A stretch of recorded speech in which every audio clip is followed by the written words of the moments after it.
ቴዲ አፍሮ በአዲሱ ኢትዮሪካ ሪከርዶችን እየሰባበረ ነው። ክቡራትና ክቡራን አድማጮች አዳዲስ መረጃዎች ወጥተዋል። አብራችሁን ቆዩ፣ እነሱን ትሰማላችሁ።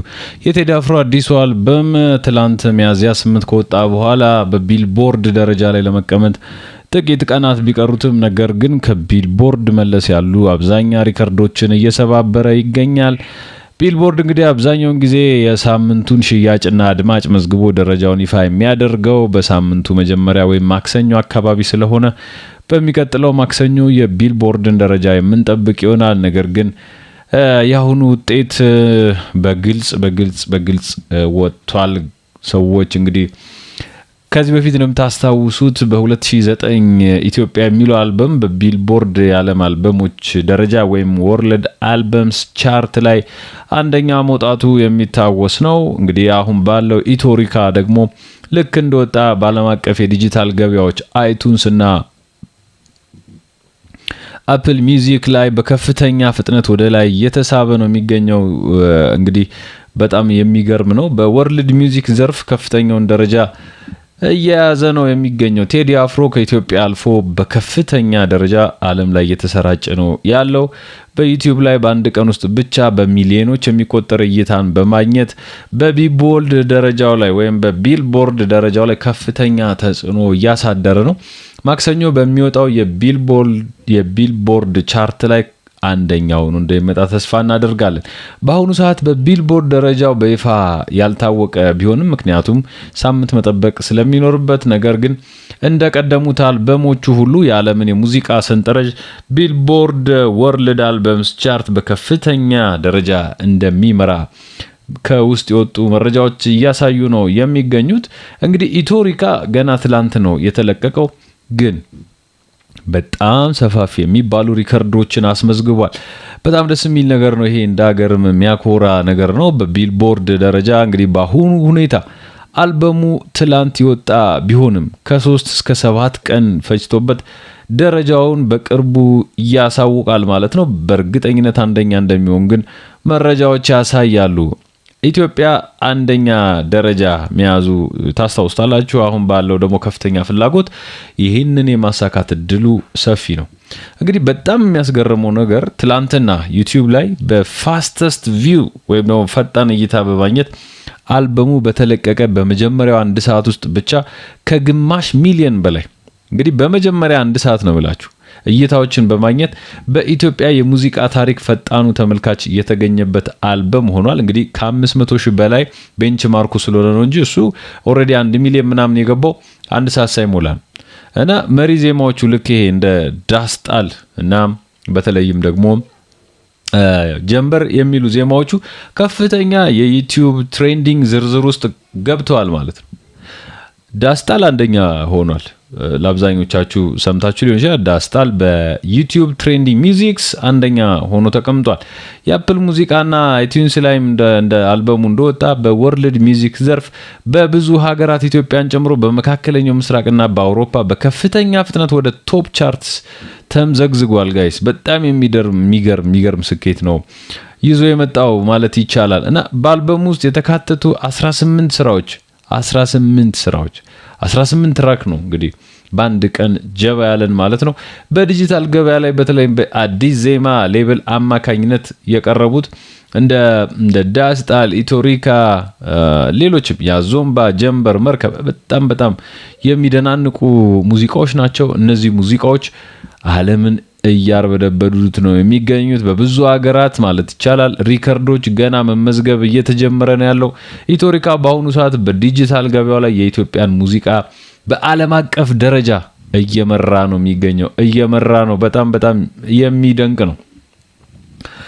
ኢትዮሪካ አልበም በትሬንዲንግ መረጃዎች ምን ይመስላል የሚለውን ደግሞ ልንገራችሁና በዩቲዩብ ትሬንዲንግ አልበሙ በወጣ ጥቂት ሰዓታት ውስጥ በኢትዮጵያ ምንም ጥርጥር የለውም የሙዚቃ ዘርፍ አንደኛ ደረጃ ነው ያዘው በኢትዮጵያ ዩቲዩብ ሚውዚክ ትሬንዲንግ ማለት ነውና በተለይ ዳስጣል የተሰኘው ዘፈን በቀጥታ ተምዘግዝጎ አንደኛ ላይ ነው የወጣው።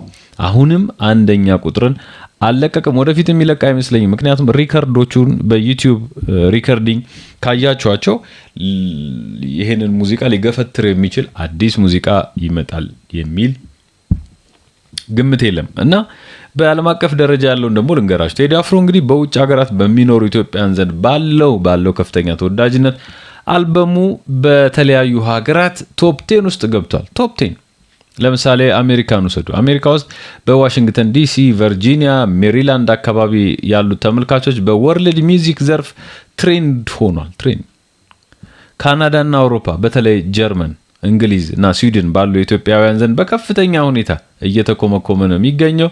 በዱባይ፣ ዩናይትድ አረብ ኤሚሬትስ እና በሊባኖስ ያሉ ኢትዮጵያን ዘንድም ከፍተኛ የሆነ እይታን አግኝቷል ማለት ነው። ስለዚህ ሌላው ደግሞ በአፕል ሚውዚክ እና በአይቲዩንስ ላይ ወርልድ ሚውዚክ ቻርት እንደሚያሳየው አልበሙ በዓለም አቀፍ ደረጃ በወርልድ ሚውዚክ ምድብ ውስጥ በብዙ ሀገራት ቶፕ 10 ውስጥ እንደተመዘገበ የአፕል ሚውዚክ በትላንትናው ዕለት አስታውቋል። ቢልቦርድ እንግዲህ ቀደም ብዬ ነግሬያችኋለሁ በሳምንት አንዴ ነው የሚወጣው። የኢትዮሪካን ዓለም አቀፍ ደረጃ በሚቀጥለው ሳምንት ማክሰኞ ሚያዝያ 13 አካባቢ እናውቀዋለን። ነገር ግን እንደ 2017ቱ ኢትዮጵያ አልበም አንደኛ ደረጃን ይይዛል ተብሎ እየተጠበቀ ነው። ብዙ ሪከርዶችን የሰባበረው ጋይስ፣ በተለይ ደግሞ የስፖቲፋይ እና የዲዘር ልንገራችሁ። በእነዚህ መተግበሪያዎች ላይም ኢትዮሪካ በአሁኑ ሰዓት በምስራቅ አፍሪካ በብዛት እየተደመጡ ካሉ አልበሞች ቀዳሚው ነው። ስፖቲፋይ አብዛኛው የኢትዮጵያ ሕዝብ ስፖቲፋይን ብዙ አያውቀውም፣ አይጠቀመውም። በተለይ አዲስ አበባ ውስጥ አካባቢ ካልሆነ በስተቀር ወደ ክፍለ ሀገር ስፖቲፋይ ብዙ ተጠቃሚ የለውም። ነገር ግን በውጭው ዓለም ላይ ስፖቲፋይ እና ዲዘር በጣም ፌመስ ስለሆኑ እንግዲህ የቴዲን አልበም በከፍተኛ ጉጉትና ደረጃ እያዳመጡት ነው የሚገኘው። እንግዲህ በኢትዮጵያ አንደኛ ላይ በዓለም አቀፍ ደረጃ በወርልድ ሚውዚክ ቻርት ምድብ ውስጥ ደግሞ የሳምንቱ ትልቅ መነጋገሪያ ሆኗል ጋይስ። እና ኢትዮጵያውያን ብቻ አይደለም በቴዲ አፍሮ እየተደመሙ የሚገኙት፣ አፍሪካውያን ሳይቀር ስለ ቴዲ አፍሮ እየመሰከሩ ነው። ሶ ዘ ጎልደን ኤጅ የሚባለው የቴዲ አፍሮ እድሜ ላይ እንደሆነ የሙዚቃ እድሜ ላይ እንደሆነ እንግዲህ ብዙ አፍሪካውያን እየተናገሩ ነው የሚገኘው።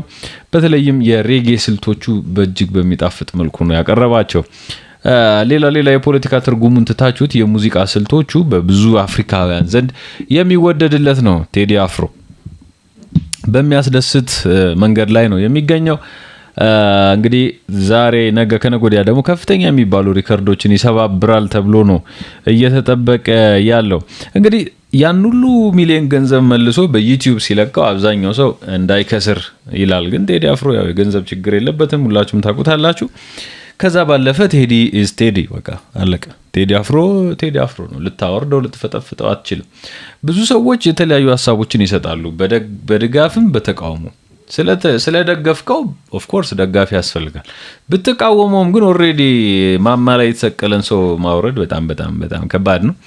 በህዝብ ልብ ውስጥ የተቀመጠን ሰው በቀላሉ መፈጥፈጥም እጅግ አስቸጋሪ ነው። ስለዚህ ቴዲ አፍሮ አሁን ባለበት ሌቭል ከፍ ብሎ ርቆን ሄዷል ማለት እንችላለን። እንግዲህ አልበሙን ሙሉ በሙሉ ካዳመጣችሁት ወይ ከሰማችሁት አንድም ሚጣል ሰው ለምልክት አንድ ዘፈን አይረባ የሚባል አይኖረውም። የሱ ግን በፍጹም ሚጣል የለውም። በአብዛኛው ሰው ዘንድ ይሄ ዳስጣል የሚለው በደንብ ተመርጦ እየተሰማ ያለው አሁን ካለው የፖለቲካ ትኩሳት አኳያ ነው። የአብዛኞቻችንን ልብ ኮርኩሮ የሚገባ አይነት ሙዚቃ ስለሆነ ነው እና በተለይም ከዚህ ከአዲስ አበባ ልጆች ጋር በተያዘ ከፈረሱ መንደሮች ጋር በተያዘ ወደ ውጭ ተጣልን የሚል ፊሊንጉ ስላሉ ሰዎች በቀጥታ ስለሚያንጸባርቅ እሱ በሰፊው ተከሄደበት እንጂ አብዛኞቹ ነገሮች ካያችኋቸው በእርግጠኝነት የሚወደድ ሙዚቃ ነው የሰራው። አሁን መሪማን የማይወድ ሰው የለም። ስለ አረብ ሀገር ሴቶች ስለ ስቃያቸው ኢትዮጵያ ውስጥ ያለው ነገር ሽሽት ሄደው እንዴት እንደሚንገላቱ በተለይ ብሩሽ ተደግፋ መጥረጊያ ተደግፋ አየኋት፣ ልቤ ተንሰፈሰፈ፣ የምሬን ያዘንኩት ይላል እና አንዳንድ ጊዜ ሙዚቃ አፍ አውጥቶ ይናገራል። በቃ እና እየሆነ ያለው ነገር እሱ ነው። ስለዚህ ዘና ፈታ ምናምን በሉበት። ነገ ከነገ ወዲያ አዳዲስ መረጃዎች ይወጣሉ ብለን ተስፋ እናደርጋለን። ብዙ ሪከርዶች ግን እየሰባበረ ነው የሚገኘው በዩቲዩብ፣ በአፕል ሚውዚክ፣ ኢቭን የቴሌግራም የሚውዚክ ስርጭት ላይ ብታዩት ሂት አድርጓል በቃ እና አስደንጋጭ ነገር ነው። በትላንትናው ዕለት ከሰዓት ወጣ። ዛሬ ሙሉ ዓለምን መቆጣጠር which is very very amazing. ቴዲ አፍሮ ምልክታችን ነው፣ እንደ ሀገር የምንኮራበት ነው። ህዝብ ሲታፈን የህዝብ ድምጽ የሚሆን ነው። ያለምንም ፍርሃት ፊት ለፊት የሚጋፈጥ ነው። ከሀገር በላይ ምንም የለም ብሏል እኮ እሱ። በቃ ከሀገር በላይ ምንም የለም። አገር የሞተበት የት ሄዱ ያለቅሳል ነው ያለው። በቃ 100% እና ብዙዎቻችን የወደድነው ለዛ ነው። እና አብዛኛው ሰውም ደግሞ ብዙ ተቃውሞችን ምናምን ያሰማ ይኖራል። ያው ከተለያየ አንግል ስለሚታይ ማለት እያንዳንዱ ነገር። ስለዚህ ቴዲ አፍሮ በጣም አክባሪው ወዳጁ ነን። አብዛኛው የኢትዮጵያ ህዝብ ያለሱ በጣም ከባድ ነው የሚሆነው እና ከዚህ በኋላ ያሏችሁ ዘፋኞች ከቴዲ ምረው የምትማሩት የሚለው ነው ዋናው ነገር።